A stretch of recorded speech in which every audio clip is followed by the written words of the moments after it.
Hi guys, third podcast of the day. We are talking networking today. I know you both are extremely good at networking. I've got a great experience with it as well. So let's kick off the podcast today with James. Chat to us about networking and how you use it to grow your business. Networking. Well, I've always been a fan of networking of some sort. Back in the day when I was at Foxtons, I used to speak at the Clapham Pin, the Property Investor Network. That was a monthly networking event as the local agent.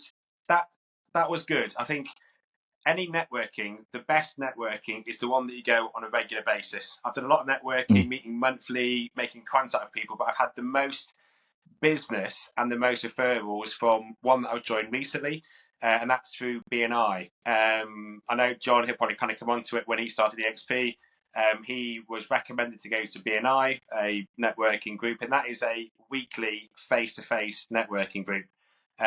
So I am the only estate agent in the room. It's all about independent companies referring business to each other. As a lettings agent, it really helps me. So I've got in the room EPC, inventory, gas safety, painters. So it helps my lettings agency. I can provide a better service for my landlords. And then when I stand up every week about who I am, when I do my 10-minute presentation, when I meet people for one-to-ones, people get to know me. I connect with all of them on Instagram, and then I get a lot of referrals that way too. So networking is good, but you have to, it's like anything, the more you put into it, the more you get out of it. So if you go religiously on a regular basis, networking can be very good for your business too. What about you, John? Yeah, I mean, it's interesting. Just did a training session on networking this morning for EXP. They've got 2 weeks of agent-led training going on, and I spoke to a load of new people about the importance of networking. So we'll do it again here, and I think it's really but it's great Same because speak. I mean, I did a slideshow presentation for it, but I think one of the things that people think about networking, they either think too much time invested, I could be doing something else. They either are too worried about going to these things and worried that they won't have anything to talk about, or that it can be a little bit cultish or like part of it, like some kind of old boys club or something like that.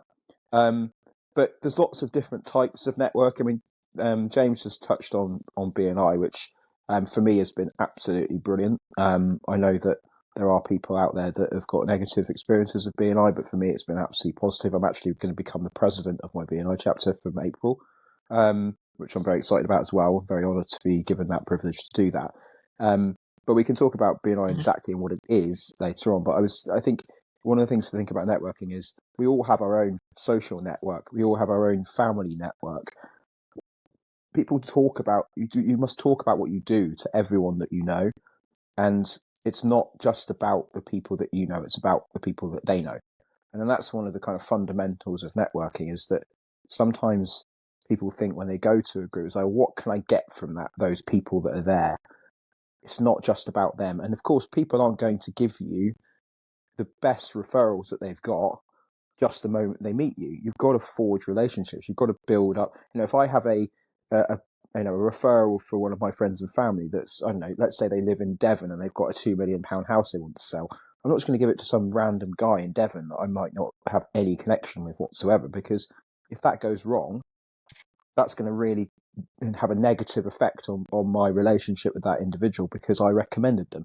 So, the point of networking is creating bonds with people, demonstrating your worth and your experience, and then people feeling confident enough to be able to then put you forward as a recommendation to their friends and family and part of their networks. It's interesting, John, you talk about people knowing what you do. There's a saying that I used to always hear, don't be the secret agent.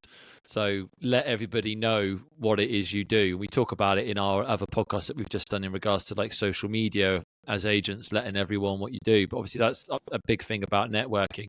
I'm so jealous that you've both got into BNI groups. I haven't even, one of the things I'm going to do, make myself accountable by next week on our podcast next week. I'm going to see if I can join a BNI group here in the US. It was impossible because it's so competitive there. And I'd say that something like 30% of people have a real estate license there, right? It is literally as crazy as that. They have millions of people that have it. It's impossible to get into any of these groups because you're only allowed one person from one industry in those groups. So to hear, it just shows you how it's not as competitive an industry. The fact that you guys have been able to join it, which is obviously a great thing. I'm going to go and do it tomorrow. I managed to go to one just as a taster once because we had another business in the US, and it was incredible to see how much business they would give to each other, and the real estate agents within the group absolutely killed it. So it doesn't surprise me, John. I know we've spoke before. You've actually got a few deals from it already. Yeah, I mean, I've been in BNI for 2 years now. I mean, it was a big outlay to start with, because when you look at the costs of it, especially when you're first what starting, are the costs? Remind me. So I think it's about £1,800 for a year membership. I think all in, including the monthly subscription that I pay, it probably comes in around £2,500 a year. But wow, the point is that one referral will pay that over 3 times here around here. So I don't need. But when you first start, every penny counts, and you look at that and think, God, that's a lot of money to invest in something which you don't. I'm telling people, and I've got social proof of the fact that it does work. But when you've never seen anything, and someone says, "Yeah, this will be good for your business," and you go, "Really? How much have I got to spend?" And it's a bit of a punt. Whereas I can tell you now wholeheartedly, if anyone says to me, "What do you think about BNI?" I would say it's absolutely amazing. I think you should go to the groups and make sure that you connect with the people that are there, because it's all about obviously being, enjoying being there. But you mentioned about not being competitive. I think the main point is that the estate agency seat is extremely valuable, but it's not valued by anyone that works in branch level, because they're not the business owner, and they can't attend on a weekly basis anyway. But when you're just the manager of the office, you just sit as you turn up for your job, and then your listings will come in because of your branding and and the rest of the business owners, that's their problem to generate leads. Where are my leads coming from? That's kind of the attitude that a lot of people have that. And, to be honest, if you work for a big estate agency, your phone does keep ringing, and they have teams of people that are there to generate leads for you. So, there'd be, when I was at Foxtons, I was doing 5 or 6 appraisals a day.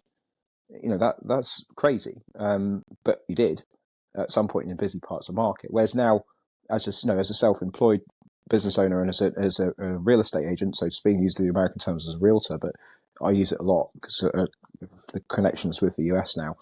But once it starts to build and you're starting to see more and more agents, I mean, in the last year, we've onboarded between myself and James over 20 agents that have come to join us. And that's just the start. And I think, getting into these BNI groups now, get that seat and don't give it up because once you've got it, no one else is taking it from you. And the great thing with real estate or property is that it's not hard to understand. So it's very easy for people to refer to you. It's not like a company commercial lawyer who we have in our room. It's very hard for me to bring him a referral because I don't know many people that require his services. Whereas everyone knows someone who knows someone that's selling something or that's renting something. So it's very easy for people to give you referrals. A few points there. So at my last BNI, you stand up for 20 seconds and talk about your week. I said, no job too small, no job too big. So through BNI, I was referred a 1-bed in Croydon at 200k. That's on a multi-agency fee at 3%. That's a £6,000 fee. That was now got an offer on it. I've also been referred to a 1.8 million house in Crystal Palace at a 1.5% fee, a 28k fee. So no job too small or too big for me. And as John said, for the agents that we've onboarded, it's a case of, right, let's help you with your onboarding. Let's now get your business foundation set up, your business page, your Facebook, your Instagram. Right, now let's look through lead generation. How are we going to generate leads? We generate leads by going to networking. Have you thought about networking? So it's been awesome for us, and any agents who are joining us, it's hopefully going to be good for them as well. Yeah, so one of the things. Sorry, go ahead, John. I was going to say one of the plans is to try and get the London BNIs locked out with as many of our agents as we can, because internal trading, is that what it's called? Yeah. What are the rules? Have you got to live within a certain area to do it, or if you wanted to, say for example, Winchester was taken up and I wanted to go and do Southampton, that would be fine with it? Yeah, absolutely fine. So I live in South Croydon. I go to the Crystal Palace BNI. That is in the Croydon Borough. I personally wanted to be a part of the local community. I get a lot of local leads. It's not from property-related people, i.e., conveyancers. It's from a cake lady. She lives in the area. She's asked me to sell her house. So you get leads from people who aren't in property. But then, John, obviously you're an Earlsfield, but then you go to a Central London one. Why did you choose that one out of interest? Because the Clapham one and the Balham one are both taken. So Yeah. there's an agent in both of those. Yeah. Now, at the very start, had that seat been open, I would have taken that seat. Yeah. But then I'm now in the Kensington group, which means I travel into Gloucester Road on a Wednesday morning, which is really good, and I like being there, and I get a different sort of, it's another string to my bow. So I've got the local stuff that I do, but also it means that I'm president of the Kensington chapter of BNI. So again, that's going to be good for me from a self-promotion. There aren't many cheap properties in Kensington, if we're completely honest. Well, you say that. I just sold a little lower ground floor, 1 bedroom. It isn't a lot, need a lot of work, but that one for 475,000 for Kensington, would you believe? Yeah, but still 475 for a 1 bed that needs a lot of work. Yeah, that's not bad. Yeah. still quite expensive, but there you go. But on the networking thing, that BNI thing is, some people again, they sort of worry about the commitment that it takes. You've got to go every week. You have to turn up. Some of them are hybrid chapters where you get like a Zoom. They do like 3 Zooms and then an in-person. Yeah. For me, I think you probably gain more from being there personally every week. It's more convenient certainly to have a Zoom, but I do find the engagement on them tends to be less. The connections that you make with people. I've been on a few of them. I went to the Knightsbridge one this week. I got invited as a guest, and it was a really slick production, and there were a lot of people on that. And you try to take their details and then you follow up with it, but you just do not get that same instant connection with people that you do when you meet them face to face. And that's all I can say with that one. In regards to networking, one of the biggest things that I did is I got the idea from a podcast actually, and he said that he joined a golf club, and so I joined a golf club myself. I wanted to get into golf, and I wouldn't just play with my same friends all the time. I didn't actually know anyone when I moved to California, and I would literally turn up. There were lots of different groups of people that would play like on a Thursday morning, a Wednesday morning. They're really big into gambling there. So like everyone would put in $20 on a Wednesday, on a Thursday, on a Saturday morning, and there was often 20 people there.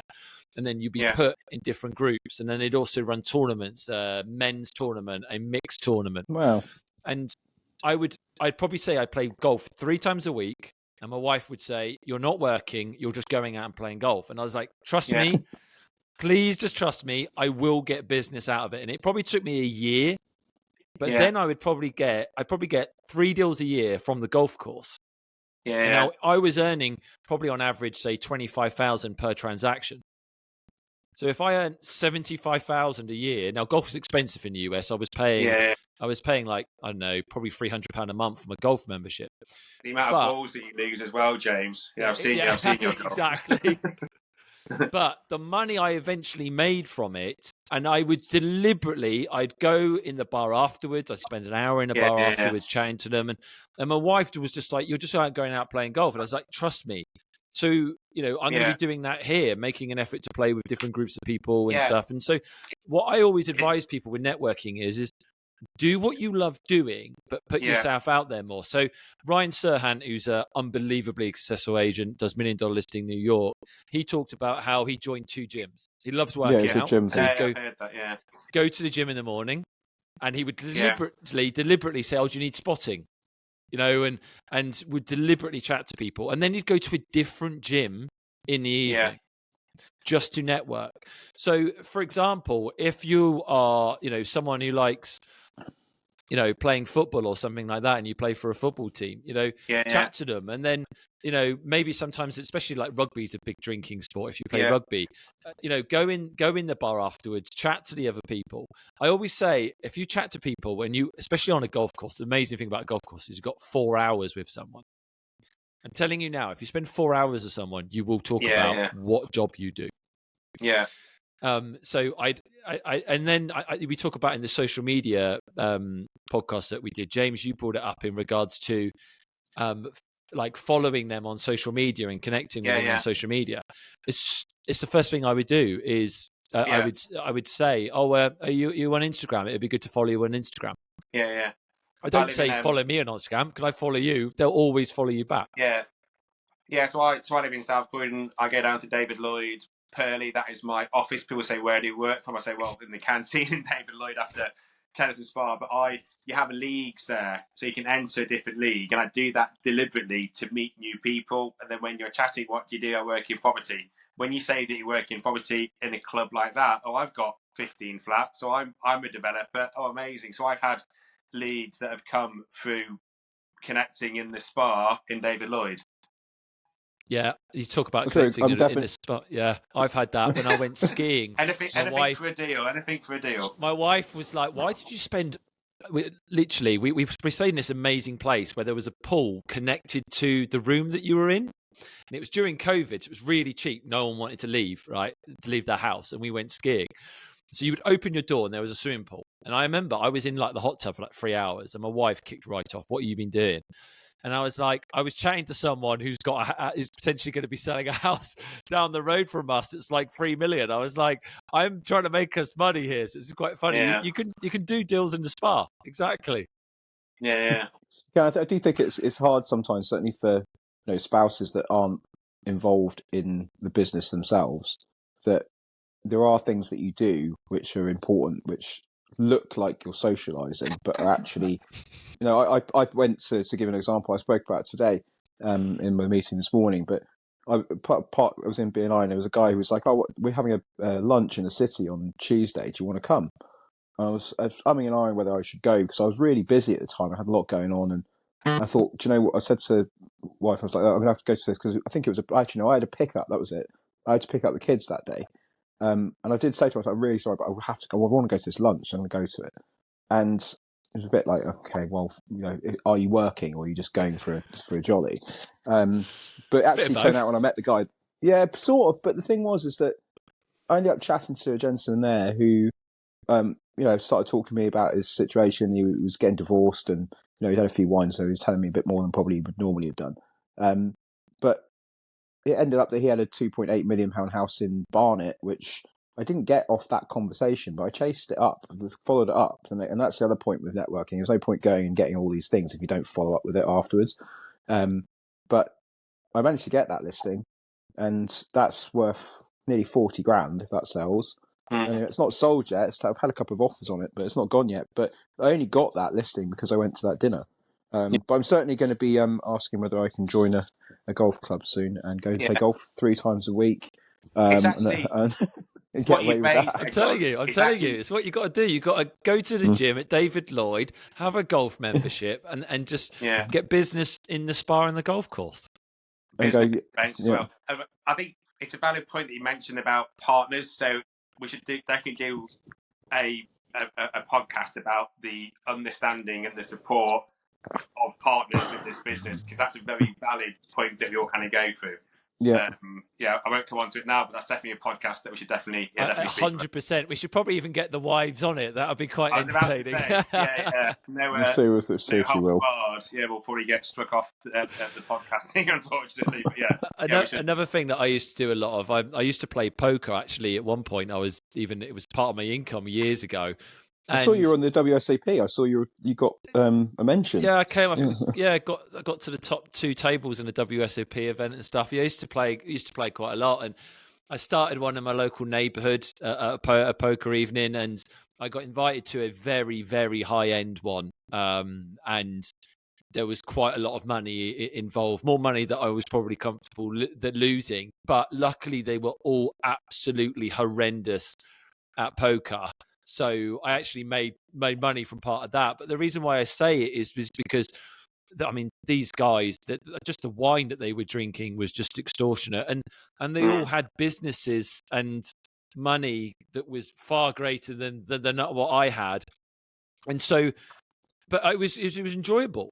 I would go around there, drink their very expensive wine. Sometimes have to buy a couple of bottles myself and bring it just to play a part and play poker with them. And I'd have a really enjoyable night. But at the same time, things like that you'll be guaranteed to get one listing from a year. Mm-hmm. And so what's great about this business, if you do it correctly, is you can end up just having loads of fun, and you can include your family and your wife, and Yeah. and I'd highly recommend doing that and have a great social life. I mean, one of the things that I always used to do, especially when I first moved to America, is if my friends had kids parties, I would take the kids.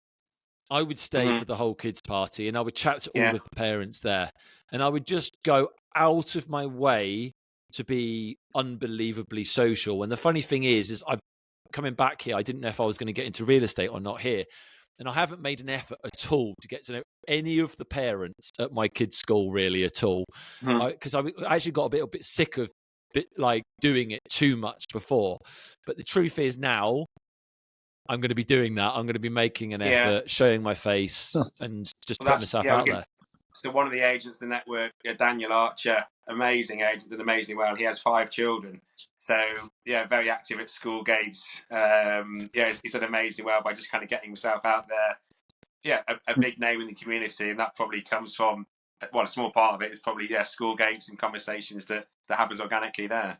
It is. I mean, schools, I've got 2 children. I sponsor our children's school for their summer fete, for their winter fete. I do the raffle prizes, and I try to engage myself in as much as I possibly can. I offered like a spring 20% that would go back to the school if anyone sells through me. So if anyone sells a property, that I'll donate 20% of my fee back to the school PTA. And it's the engagement you get from it is again, everything is slow, but one listing every 6 months or so is worth it. And I think the last point I would say on the networking side is I've had the pleasure of going over to the States twice last year to go to a big event which was put on by EXP, and there was thousands and thousands of realtors there, and it was a big expense. Flying from the UK and staying in a hotel in Orlando, and then also doing the same in Las Vegas. And my wife was very questionable about whether or not it was worth the output the outlay for it.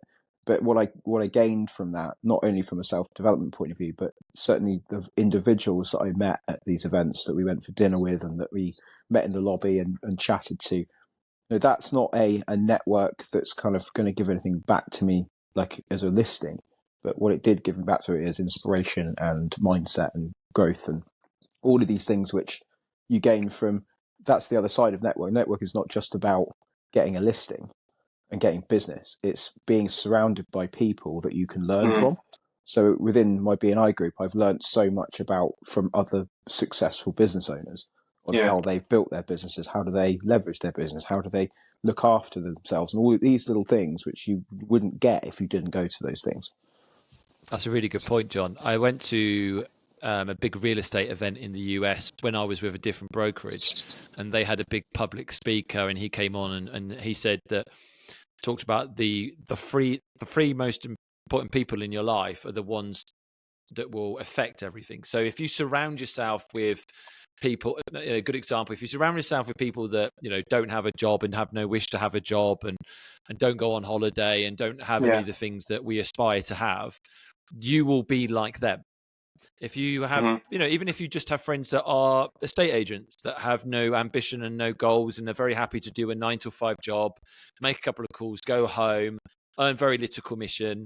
If you surround yourself with people like that, that's what you'll be.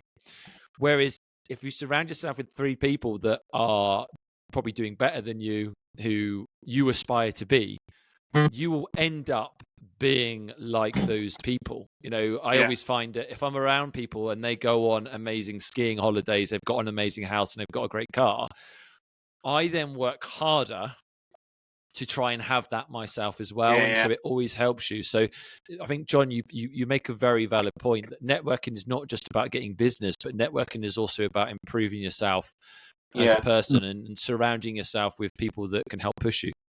Yeah, we've got the EXP conference in October in Miami. An awesome goal for people to kind of go towards. As John said, he's been there twice now. Orlando, Las Vegas. I didn't get to go last year because I was away, but I'm looking forward to that. One of our new agencies just joined, Wilma. She's bought a ticket already. So even though she's learning about EXP, she's like, that looks awesome. I want to go to it. I want to learn. And what an awesome goal to work towards, to do as many deals as he can now with that awesome goal.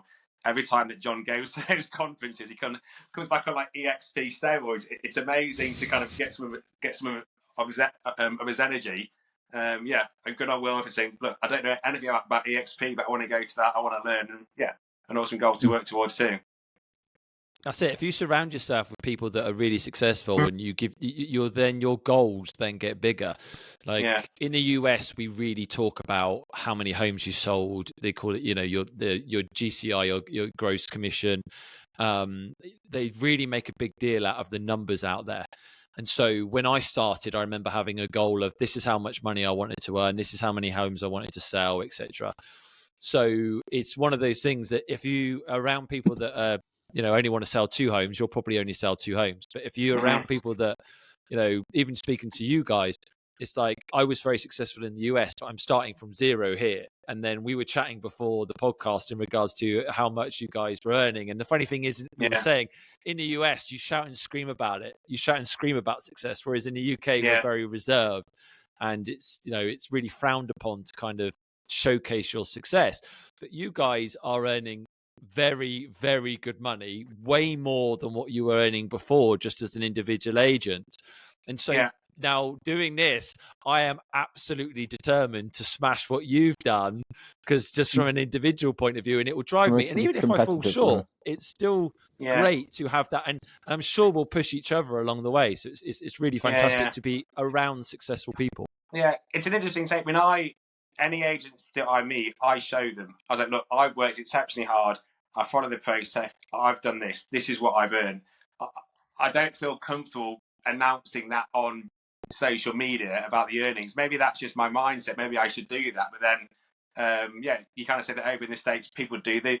I feel a bit more comfortable doing that privately to the people. But then I think that's why a lot of agents, they are reaching out to us and joining our network, because we are literally on the ground doing it.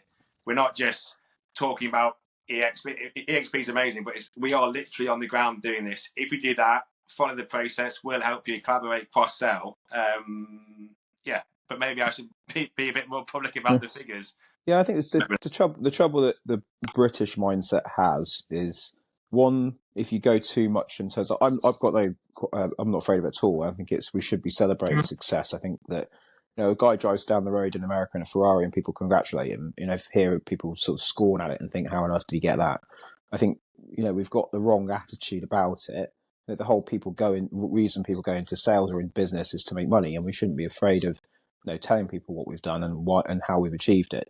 I think the metric that's used in the US a lot is value of property sold, and I find that metric sometimes a little bit misleading, but more so in the UK, because you could have someone said that they've sold 20 homes, but because the fees can be so low, or if nothing at some point, if you go and sell 100 homes in a year, but you did it at 0.5%, and I sell 50 at 2%, well, my 50 home sales is better than your 100 sales, and I've actually probably had to work less hard to do it. So, because the fees are pretty much standardised, aren't they, in the US? It's flexible. So there's like one guy who talks about how he sold the most amount of homes in California, but his percentage rate is way lower than anyone else's. So he just goes on volume and just drops his commission massively and sells a ridiculous amount. But the funny thing is you can never get hold of the guy. If you try and get any questions about it, everything that he does is very cheap. And so people go for him because they think they're saving money by going with a lower commission, whereas, as you say, someone else will charge a much higher commission. You'll get a way better level of service, and you might pay, I don't know, as an example, you might pay 20 grand extra for an agent who's got more, but then you'll get an extra 200,000 on your house. And it's just like, but some people's their mindset, they don't understand that, and they just think they're saving 20k. Well, you're not saving 20k, and it's just how we should do a whole thing on. We could do a whole thing on fees. That's for sure. It's definitely it's a big thing that people talk about a lot in from various and things like Purple Bricks and Strike and all that kind of thing. But Good one. Yeah. So in regards to networking, guys, anything else you want to talk about before we leave this one? No, I think the one thing I would do as a close is you get out what you put in.